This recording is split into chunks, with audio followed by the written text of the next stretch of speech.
अस्सलाम वालेकुम नाज़रीन। ड्रामा सीरियल सुकून की लास्ट एपिसोड में देखेंगे कि ऐना हमदान के लिए फिक्रमंद और परेशान होगी। ऐना का बाप उसे इस तरह से परेशान नहीं देख पा रहा होगा, इसलिए वो ऐना से कहेंगे कि मैं हमदान से जाकर बात करता हूँ, तुम्हें इस तरह से मैं परेशान होता हुआ नहीं देख सकता। मगर ऐना अपने बाप से कहती है कि मैं हमदान के पास भले ही जाना चाहती हूँ, लेकिन मेरी अना मुझे इस बात की इजाज़त नहीं देती कि मेरी खुशियों की खातिर हमदान से जाकर आप भीख मांगे, इसलिए आप मेरी खातिर हमदान या किसी और से कोई बात नहीं करें। वहाँ हमदान को भी इस बात का एहसास हो चुका है कि ऐना उससे मोहब्बत करती है।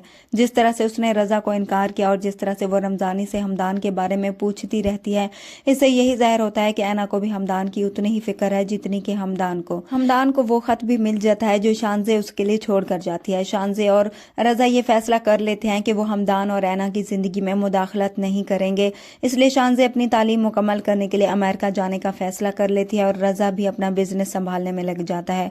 हमदान को शानजे का वो लेटर पढ़कर दुख होता है कि ना तो वो शानजे को खुशी दे सका और ना ही ऐना को। वहाँ अमजद साहब रजा और अपनी बीवी को साथ लेकर हमदान के घर आते हैं और अपने किए की हमदान से माफ़ी मांगते हैं।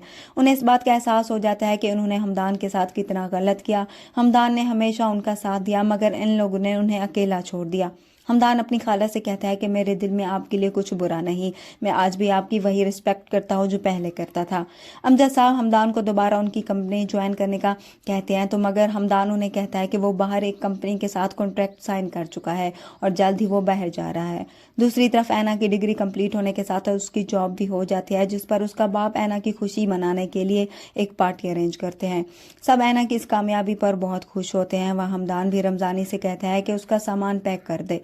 रमजानी सुनकर परेशान हो जाता है और हमदान को बताता है कि आज ऐना बीबी की खुशियों का बहुत बड़ा दिन है और आप इन्हें इस तरह से कैसे छोड़कर जा सकते हैं।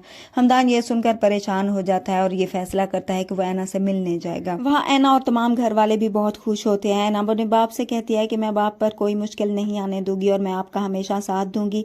वहीं हमदान भी आ जाएगा और ऐना से कहेगा कि मैं तुम पर कभी कोई मुश्किल आने ही नहीं दूंगा। ऐना हमदान को वहां देखकर हैरान हो जाती है, क्योंकि उसे ये उम्मीद नहीं थी कि हमदान उसे लेने आएगा।